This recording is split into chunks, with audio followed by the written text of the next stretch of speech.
The aliens spread across the command center's view screen, their metallic bodies gleaming under harsh lighting. Admiral Chen watched silently as Earth's special forces took their positions in the training simulation below. "Look at their primitive weaponry," the alien diplomat sneered, mandibles clicking. "Projectile weapons? We expected more from a spacefaring race." The admiral said nothing, keeping his weathered face neutral as he observed. In the chamber below, the elite human squad moved with practiced precision. They fired at the holographic targets, their shots appearing to miss wildly. The alien delegation chittered with laughter. "Your best warriors can't even hit stationary targets? Perhaps we overestimated humanity's potential."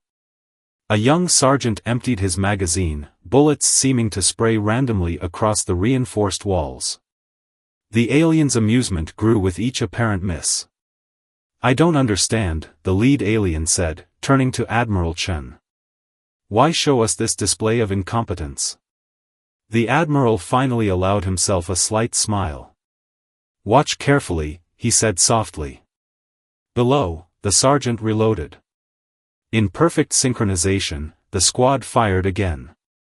This time, the aliens fell silent as they noticed something odd. The missed shots weren't random at all. The bullets were hitting precise points on the walls, floor, and ceiling. Before the aliens could process this observation, every holographic target suddenly shattered simultaneously. Their laughter died as they realized the truth: the humans hadn't been missing. They had been calculating. The admiral's smile grew wider. "Perhaps," he said quietly, "there's more to primitive weapons than you thought." The aliens stared in stunned silence at the aftermath of humanity's first demonstration of their true capabilities. They were beginning to understand, this wasn't a show of weakness. It was a warning. 6 months earlier, a small observatory in Chile captured something unusual. Dr. Rodriguez rubbed his tired eyes, double-checking the readings. The object was moving against the orbital pattern of everything else in the solar system. Within hours, similar reports flooded in from observatories worldwide. The objects, now confirmed to be multiple, were decelerating. They were ships, and they were coming to Earth. World leaders gathered in an emergency summit. Military commanders presented their assessments. Earth's conventional weapons wouldn't match alien technology. But Colonel James Thompson had an unconventional idea. Throughout history, he explained to the gathered officials, humans have developed techniques to overcome superior opponents. Ancient warriors learned to bounce arrows off shields. Pool players master geometric angles. What if we applied these principles to modern combat? The proposal was desperate, but desperate times called for innovative solutions. Special forces units from every major military were quietly assembled. Veterans of urban combat were brought in as instructors, teaching soldiers the mathematics of ricochets and banking shots. In an underground facility, troops learned to calculate angles instinctively. They practiced hitting targets they couldn't see, using walls and corners to their advantage. The training was brutal, but the stakes were clear: humanity's survival might depend on mastering these skills. Satellite imagery showed the alien ships drawing closer. Intelligence suggested they were conducting reconnaissance, studying Earth's defenses. They were watching, evaluating, planning. What they saw must have pleased them: primitive projectile weapons, basic armor, nothing that could threaten their advanced technology. Their transmissions, when intercepted, revealed growing confidence. But in hidden facilities around the world, humanity was preparing a surprise. The soldiers mastering these new techniques didn't look impressive. Their shots seemed to miss more often than hit.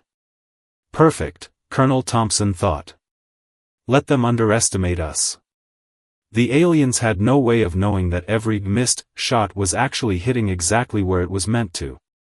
They couldn't understand that humans had turned their own arrogance into a weapon. Soon, they would learn just how dangerous primitive weapons could be in the hands of those who truly understood them. As the alien fleet entered Earth's orbit, Colonel Thompson watched his troops train.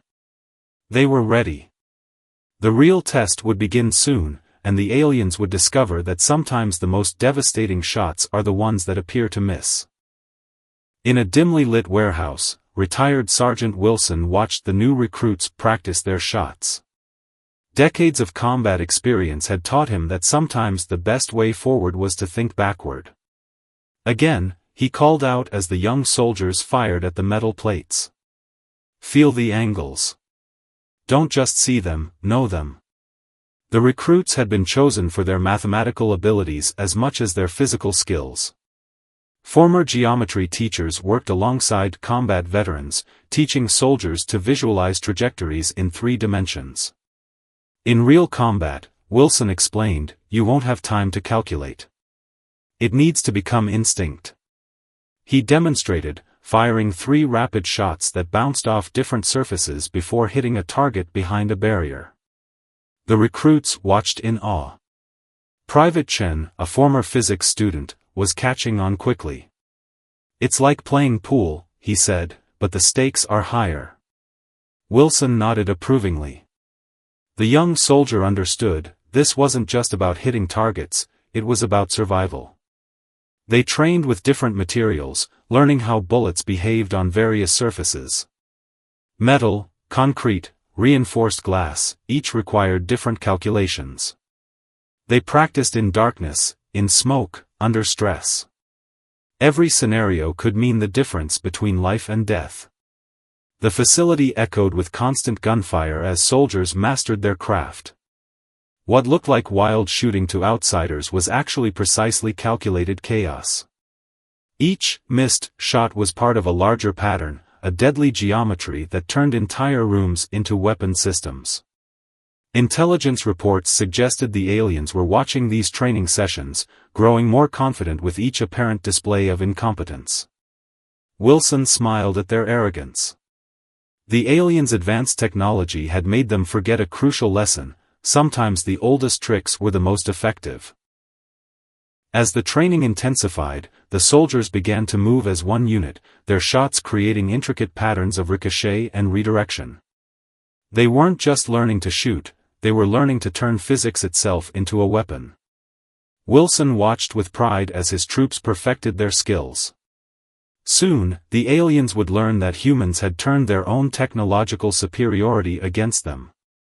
Sometimes, he thought, the best way to defeat an advanced enemy was to be underestimated. The final tests approached. Wilson knew his soldiers were ready. They had mastered an art that the aliens, for all their technology, would never see coming. The real battle would begin soon, and Earth's defenders would show that sometimes the most primitive weapons could be the most sophisticated. The massive alien ships descended from orbit, their sleek forms casting shadows over Earth's major cities. Inside their vessels, the alien commanders reviewed their intelligence on human military capabilities with growing confidence. Their weapon systems are laughably outdated, the fleet commander announced. Primitive chemical propellants and metal projectiles. They haven't even mastered basic energy weapons. On the ground, Earth's forces took defensive positions. To alien observers, their deployment seemed chaotic and poorly planned.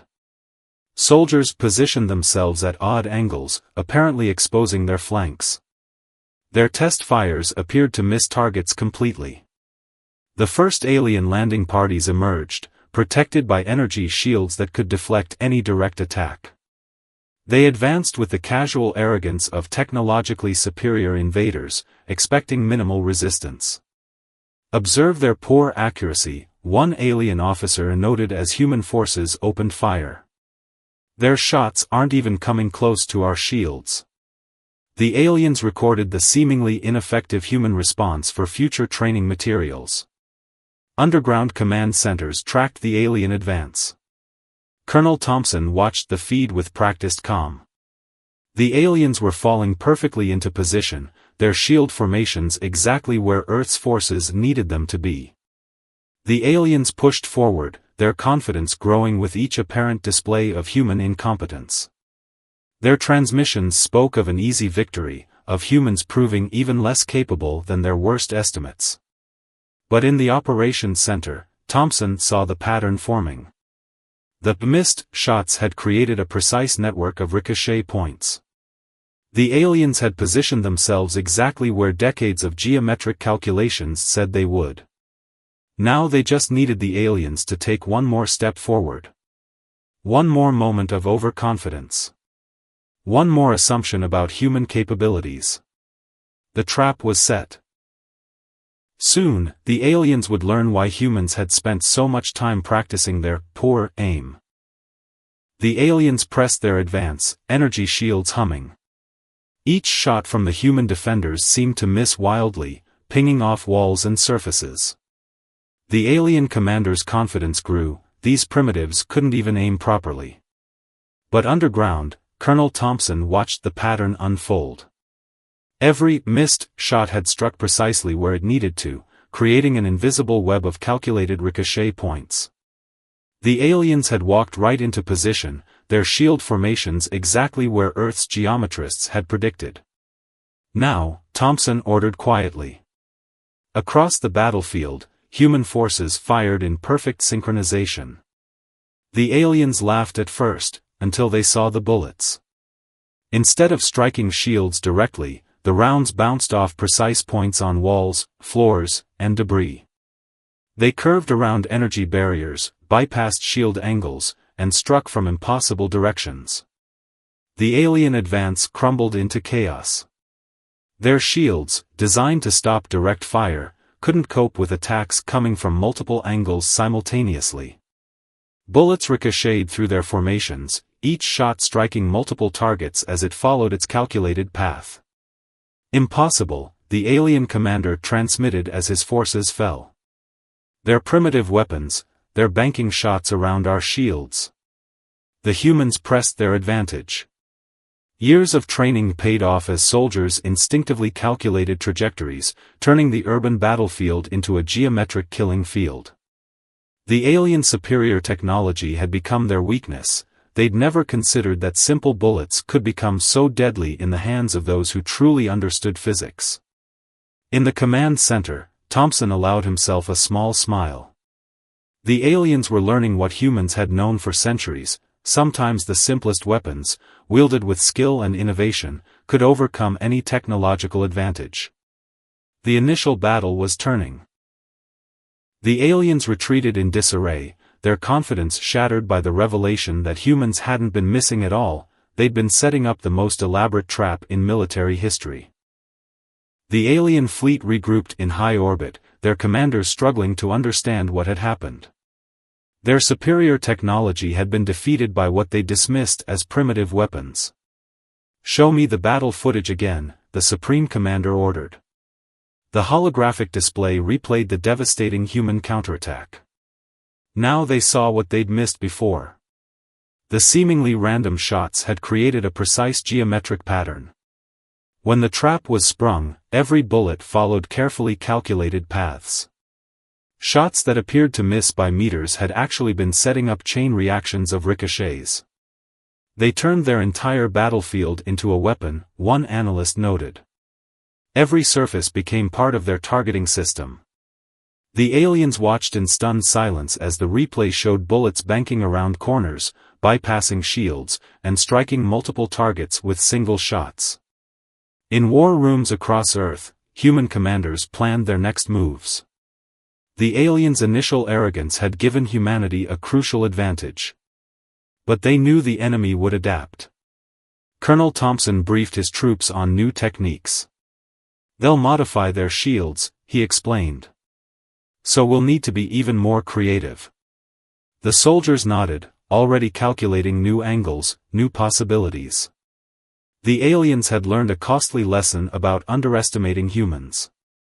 What looked like primitive technology in the hands of an innovative species could become something far more dangerous. As both sides prepared for the next battle, one thing was clear: the aliens would never again laugh at human marksmanship. They'd learned that sometimes the most effective shot isn't the straightest one. As Earth's forces prepared for what they hoped would be the final confrontation, the aliens initiated diplomatic contact. Their message was simple: they wanted to talk. In a neutral meeting ground, Admiral Chen faced the alien Supreme Commander. The atmosphere was tense but respectful, very different from their first encounter. "We came here believing we were superior," the alien leader admitted. "Your primitive weapons seemed laughable. We failed to understand that true advancement isn't just about technology." The human representatives listened as the aliens explained their society, one that had relied so heavily on technological progress that they'd forgotten the value of innovative thinking. They'd become prisoners of their own advancement. "Your species turned basic physics into an art form," the alien commander continued. "You showed us that creativity and adaptability are just as important as technical superiority." The peace treaty that followed wasn't just about ending hostilities. It included provisions for cultural and scientific exchange. The aliens wanted to learn human ingenuity. Humans would gain access to advanced technology. Admiral Chen thought back to that first demonstration, when the aliens had laughed at human marksmanship. Now they understood, sometimes the most powerful weapon isn't the most advanced one. It's the one in the hands of those who think differently. As the alien ships prepared to depart, they fired their engines in a precise pattern, a geometric display that mimicked the humans' ricocheting shots. It was more than a farewell, it was an acknowledgement of respect. The lesson was clear: never underestimate a species just because their methods seem primitive. Sometimes, the simplest solutions require the most sophisticated thinking.